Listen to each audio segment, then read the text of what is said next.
Hello and welcome to Courtside with the Ashland University men's basketball team, brought to you by the Ashland University Journalism and Digital Media Department.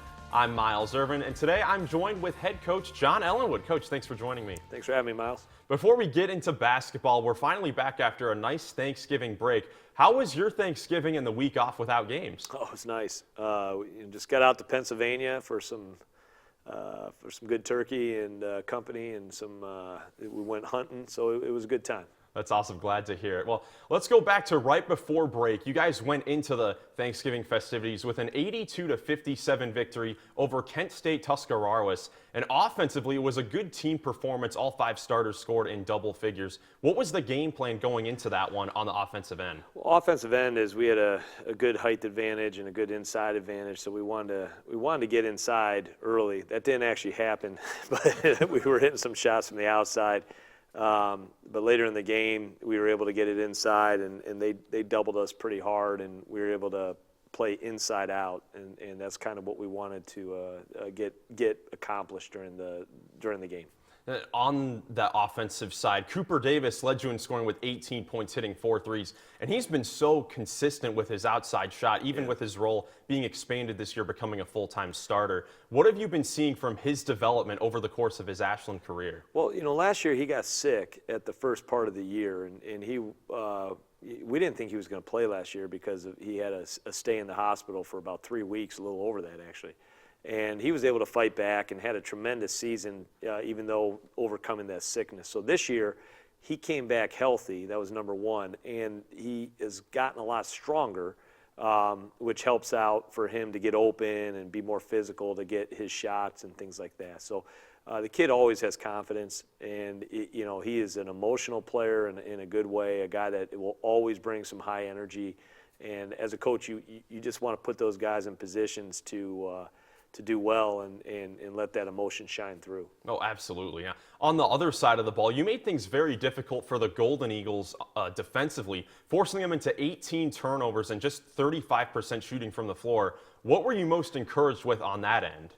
Well, I think in the second half, we kind of buckled down. They actually did a pretty good job offensively against us, and we were not solid in the first half. But in the second half, I think around the 13-minute mark or so, we buckled down and held them to either one basket or no baskets for quite a while, and I was happy with our effort. But, we got a little grittier in the second half and imposed our will, and that's what you have to do in those games.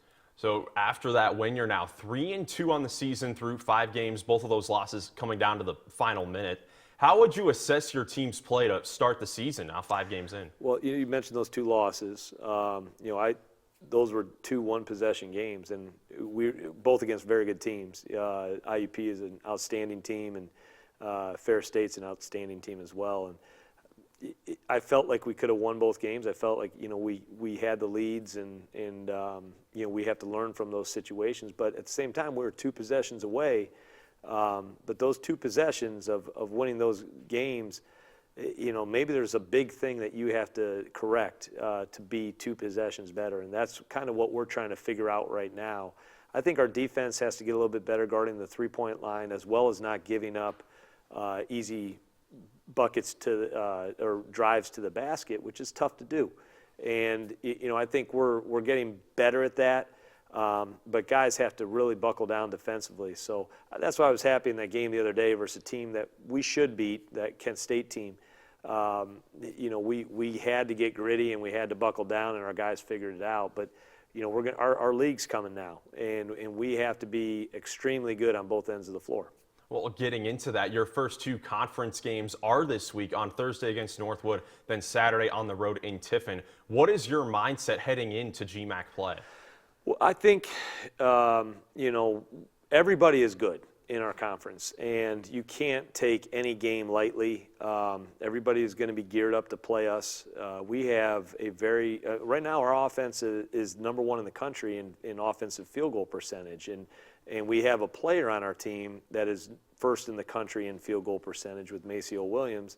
And we know that they're going to try to disrupt those 2 areas. So offensively, we're trying to be creative to where it's not just go to Maceo all the time, and we have to get everybody involved and just get a little bit more balance because he's been so good at the start. So that's kind of our focus going into this, knowing that our conference opponents are going to they're going to focus in on him. So we're going to have to find other ways to score. And then on the defensive side of stuff, we have to get, like I said, a little bit tougher. This might not be the fastest team we've ever had on the defensive end. We're used to having some guys that are pretty fast, but they have to be a little bit more physical. So those are, when you get into conference play, it gets very physical. No. So those are the areas that we're looking to improve on. Absolutely. Well, Coach, it was great to sit down with you. Thanks for joining me. Thank you. We will go into depth more on the team's upcoming game against Northwood later in today's episode. It's now time for us to take a quick break and join you back here shortly. Stay tuned. You're watching Courtside right here on AUTV.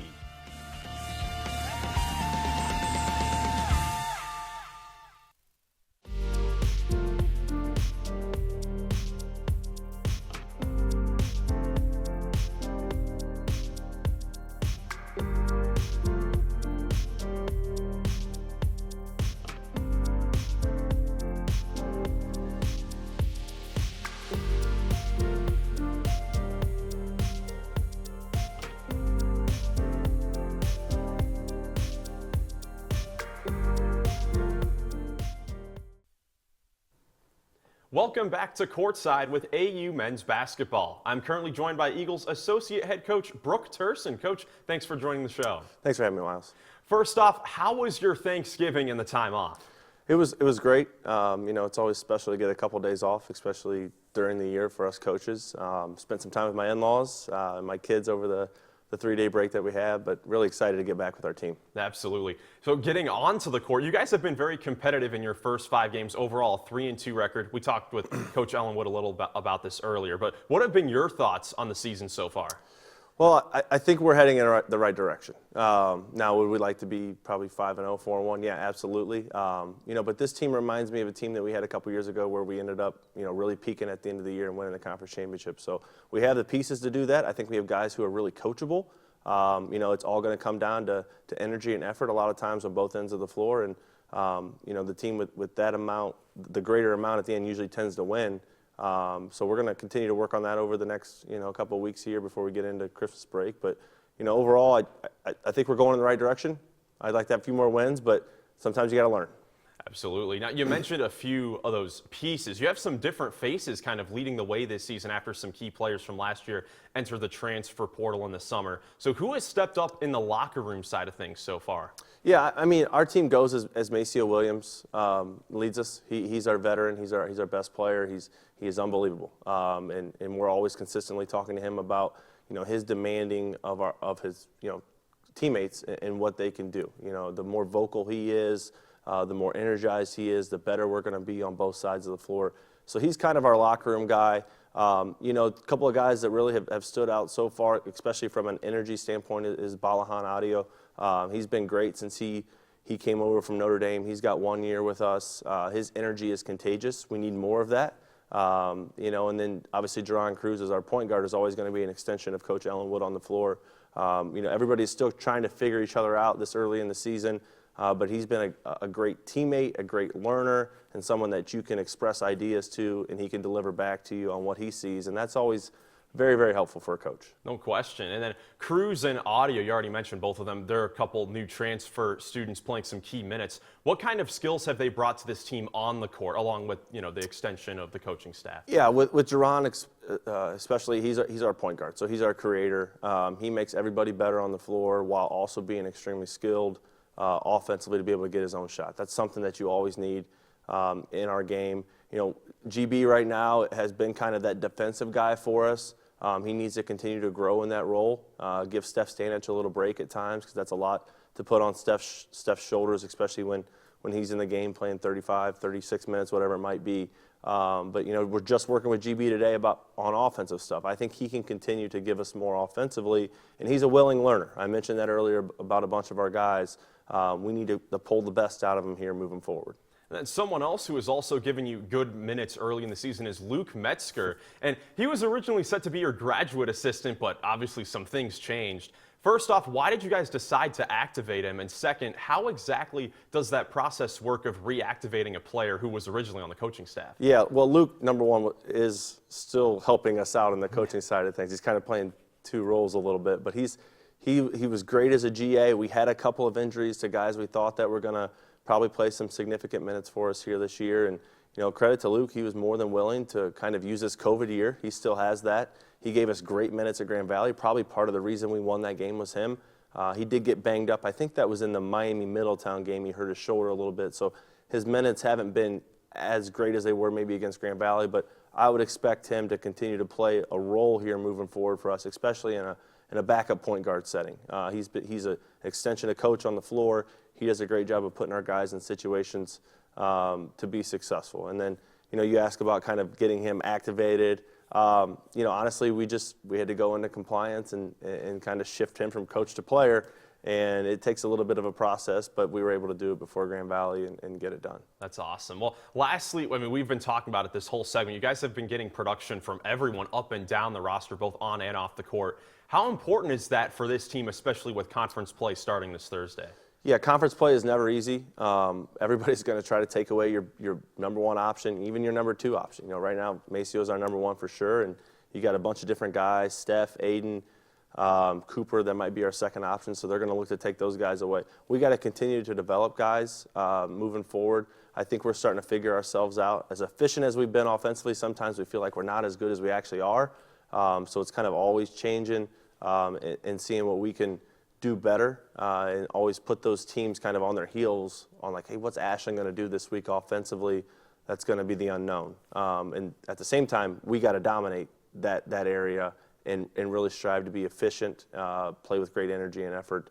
I think our guys are up to that here moving forward. To have the season that we want to have here, over the next 2.5, 3 months, we're going to have to continue to evolve and expand and dominate those roles, and I'm pretty sure that we can do it. Definitely excited to see conference play kick off. Coach, thank you so much for sitting down with me here today. Thanks, Miles. When we come back from this next commercial break, Coach Ellenwood will return to close out the show. Stay tuned for Courtside with the AU men's basketball team right here on AU TV.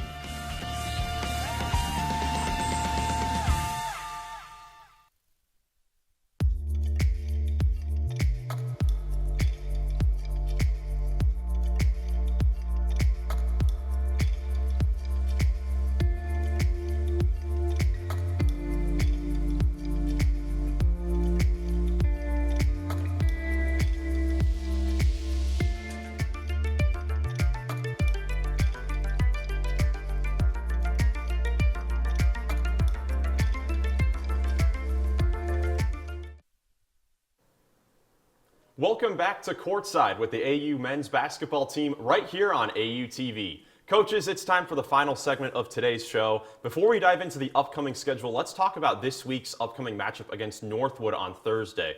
With this being the first conference game of the season, how important is it to get this first win?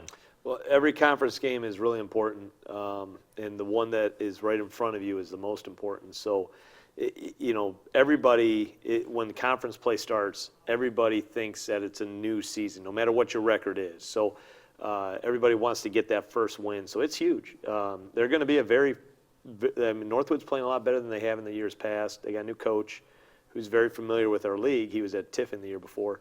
So it's going to be a really good battle for us to, and hopefully we come out on top. For that matchup, who should the fans be on the lookout for to stand out from the opening tip? They have, on their team, they have a really good center. Maceo Williams was player of the week for the first 2 weeks of our season. The third week, their player was, who's number 0. I don't know their names, I always know their numbers, but number 0 is a very good post player for him, and he's the reigning player of the week in our conference. So he'll be a main focus for us. And then they have number 2, who's a long, lanky 4-man, very good inside-outside player, and both of them are going to be tough to stop. Absolutely. Well, looking ahead to Saturday's game at Tiffin, the Dragons have a very different roster than the one you faced last season. Coach Turson, I'll ask you, how does this change the way you prepare for this game compared to others with them basically having a whole new team? Well, I think you're just looking at new players for the most part. The system is pretty much the same because their assistant coach took over as their head coach. So there are some guys who returned from that program a year ago who beat us twice that we'll need to prepare for. And honestly, I think we'll be ready for the challenge. Going to Tiffin and playing over there is never easy. No question about it. Well, now let's take a look at some other games down the road before we wrap up the show. When looking at the next few weeks, there's a mix of home and road games taking place, but after that Lake Erie game, you're all heading down to St. Leo, Florida to play a couple games in the St. Leo Holiday Classic. What are you guys hoping to get out of that trip? Warm weather. So, get out of this Ohio 20-degree stuff.